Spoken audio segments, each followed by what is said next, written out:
But I feel like it's unnerving if you look directly into the camera sometimes. Like, are you guys unnerved? Does that make you uncomfortable? Comment below if 5, you're 4, 3, unnerved. 2, 1. Y'all have not been formally introduced to the third roommate, the legend, the woman, the myth, the legend, the man, the myth, the legend, the woman, the myth, and her name's Lexi. Correct. She's the third roommate. She got here a while ago, but today's video is going to be all about Lexinda's major. Oh my god, what is it? Is it a mystery? Film. Okay, so enjoy. Comment below with any questions. This is me saying comment down below. Wear a mask and wash your hands. Okay, so the video is going to be interview style, so I'm just gonna like ask her some questions that little birdies told me. By little birdies, I mean my imaginary friends. Okay. So here we go. So I majored in film because I'm from Los Angeles, California, in case you didn't know. And I grew up going to the movies every single Friday, sometimes Friday and Saturday. And anyways, so I've always been really into movies. And in high school, I did video art. And I learned how to use cameras. I used to do photography. And I've always been really interested in like cinematography, you know, shooting the shots. So yeah, I kind of always knew since then, since high school era.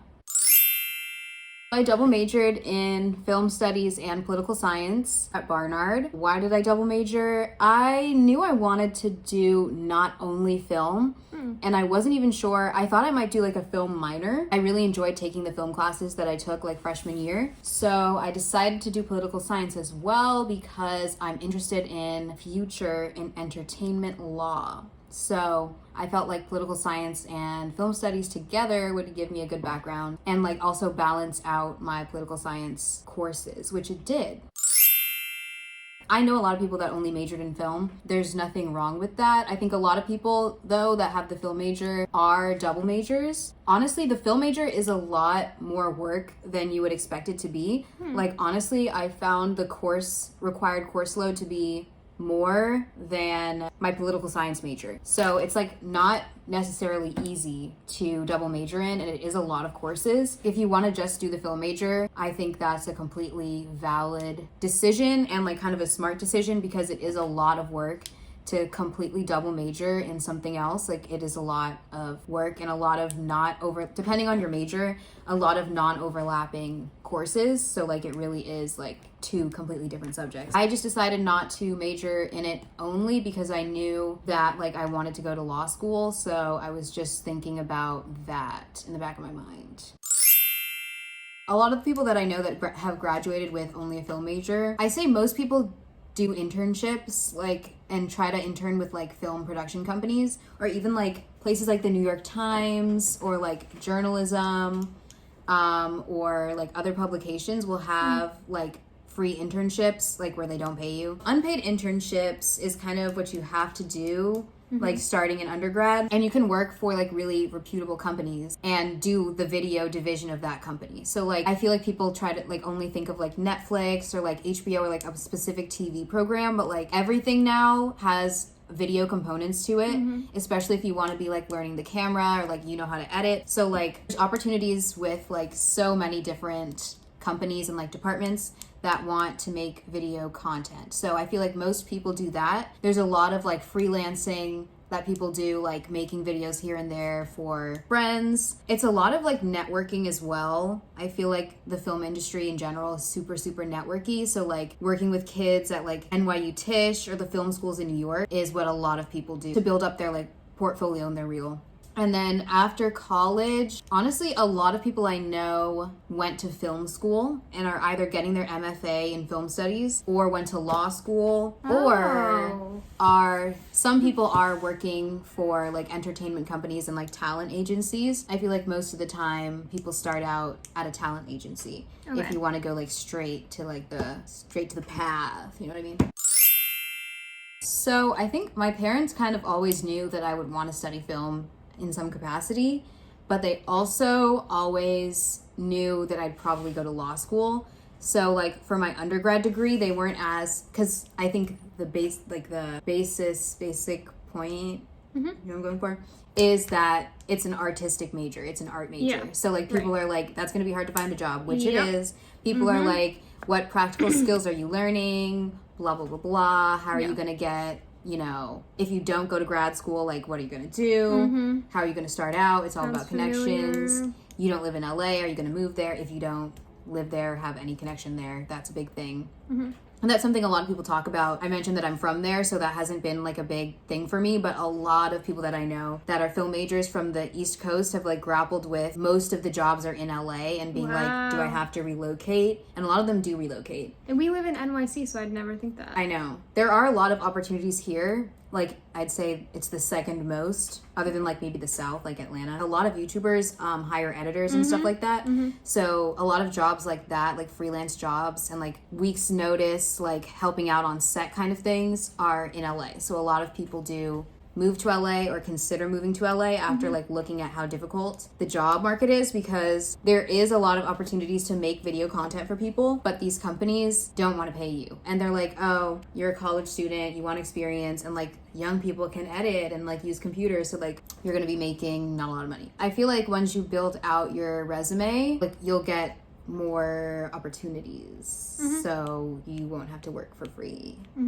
But you do have to really trust the process, because it can be difficult. I did 2 unpaid internships while at Barnard, and there's an internship grant fund. The first year I got it, it was $800 stipend, but then I think it increased to like $1,000 something. So I will just do a little plug. If you go to Barnard, and probably Columbia has something comparable because they're richer than us by a lot. You can apply for a grant, so if you are stuck being the unpaid intern, all hope is not lost. I think my first internship was actually freshman year at Barnard. It was a new program that was started by a Barnard senior, and I just found it on like literally Facebook, like second semester. We would make videos about like how to build your resume, like how to do a job interview. And so yeah, I was a freshman, so a Barnard senior started it that semester, and I applied and they ended up getting it, and they gave us like, I think they gave us $500 per semester.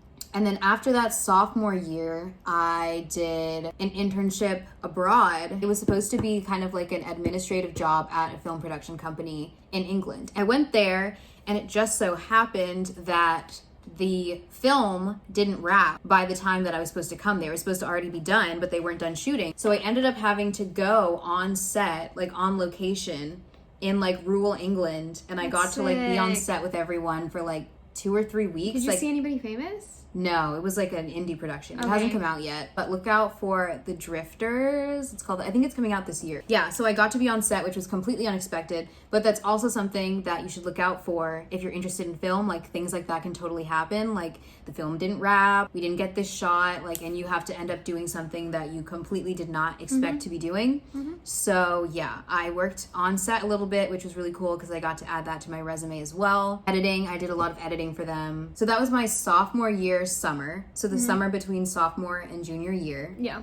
I did not have an internship in between freshman and sophomore year in the summer, but I had one during the school year. Junior year, I did not have an internship. And then I went abroad to Paris for 6 months for the second semester. And then while I was in Paris, I applied to tons of internships on Handshake, which is the Barnard like career website. And I was just like sending out tons of applications like in preparation of me coming back to school. And I found out about my internship going through like literally like a couple weeks before it was supposed to start. It was like right away. I thought I wasn't getting anything. Like I hadn't heard back from so many places. The company is for a TV show, nonprofit TV documentary show on TV. Nonprofit TV on TV? Yes, it's a nonprofit TV on public broadcast television. And then from my internship, I ended up helping a lot with website development for the film company, which wasn't something that I was originally planning to do, but I just kind of picked it up and like helped them out. And because of that, I actually got really good at it and like really familiar with it. And they were like, do you want to have an actual position here while you're in school? Because we don't really have anybody else that can like help us with this. And I was like, of course. And they were paying me. Long story short, I have stayed with that company and I still work there now. And now I have a better position and I work every day. So yeah. Barnard's film curriculum is very, very theory-based and not very experience-based. So you're not going to get a lot of production experience. I think there's only like 2 classes, which I took both of them. It's the film production class, and then there's nonfiction digital production, which is pretty much the only 2 hands-on film classes where you're actually going to be having a camera and editing and like learning those kinds of things and like making a film at the end of the class. Those are going to be kind of only 2 at Barnard. They may be adding more though recently, but when I was there were only really 2 classes. Other than that, it's all reading. It's a lot of very dense readings. It's a lot of the history of film theory. Who would have thought? Oh yeah, my god. It's the history of film theory, reading about like different filmmakers, reading about film styles, reading about cameras. A lot of philosophy, actually. A lot of like philosophical concepts about film and about media, because technically the film major is called Film and Media Studies. So you're also studying like the philosophy of the general idea of media and what it means to capture an image and what it means for an image to be moving and what is a moving image. Like there's a lot of that. You also will watch a lot of films in class. So I obviously love that, but if you don't like watching films in class for whatever reason, you probably wouldn't like it. It's a lot less of discussion. It's a lot more watching something. The film classes are really, really long. Really long. My freshman year, my film class, like intro to film studies, was from 6 to 9 p.m. Oof. And a lot of the times, like, it would go over because you'd be watching a movie the first half, that's like 2.5 hours, and then a break for like 15 minutes, and then talking about it or taking notes on the teacher's presentation about the film for another hour and a half. Film classes are super, super long. I would recommend talking to any upperclassmen, or like reading reviews online, seeing like which teachers allow food in class, because some of them can't eat in class. Like you're going to be starving. Like you're literally going to be starving. It's like 4 or 5 hours, and depending on like what part of the day it is, it's like covers your lunch and breakfast. So classes are super, super long. You have to have a pretty good attention span because you cannot sleep through the film. You can't sleep through the film because the professor will notice. Yeah, you need to be able to sit through a 4-hour class, be expected to take a lot of notes. It's a lot of papers, so not test-driven major at all, paper-driven major. You got to be comfortable writing like 10, 15, 20 page papers. Pretty much all of your midterms and finals are going to be like paper style. You actually do have to pay attention to the movies that they're showing and like the TV shows, and you actually have to take notes on what the teacher is saying. I think it's kind of male heavy, I would say. It's a male heavy major. Like maybe at least half of my film classes have been at Columbia. And even in my Barnard film classes, there's almost always been Columbia male students and like just Columbia students in the class. So like in general, I feel like there's it's a male dominated field, especially when it comes to like practical filmmaking, like cinematography and like learning the camera. People tend to assume that women would rather be like writers, which I also love to do. I do love screenwriting, but people don't assume that women can edit and that women know how to work a camera. So that's another good thing, I suppose, for like internships. If you're a woman, they're looking for more women that know those practical skills, because it's not as, noticed, not as common, I suppose, that women supposedly know how to do practical technological things. That was the video. Comment below with questions, like I said. Like the video. Please subscribe. Let us know if you want any other majors themed videos, any other questions about film majors. Give Lexi some love. Oh, we made a TikTok. It's very funny if I do say so myself. We'll put that in the description. Oh, DM us on Instagram if you have any questions. We answer all of our DMs. They actually read all of your comments, and if you want essay help, they really do read and I know. Read your essays I've read detail. So many people's essays. I give feedback. She helps me too. I do. I help. I do what I can, Subscribe for the Free editing. Okay, bye. Why did I blow a kiss? I don't know, I'm embarrassed. I'm fading out. Bye! I made this joke on my Finsta already, but I think it's so funny. This is my favorite Starbucks drink. It's off the secret menu. I'll have a venti iced water with ice. Do whatever you want. Oh, It's okay. your channel. Is it? Yes. Is it L in NYC? Yeah. Lexi in NYC. Keep real. One is silver and the other's gold. Hey. The beat drops.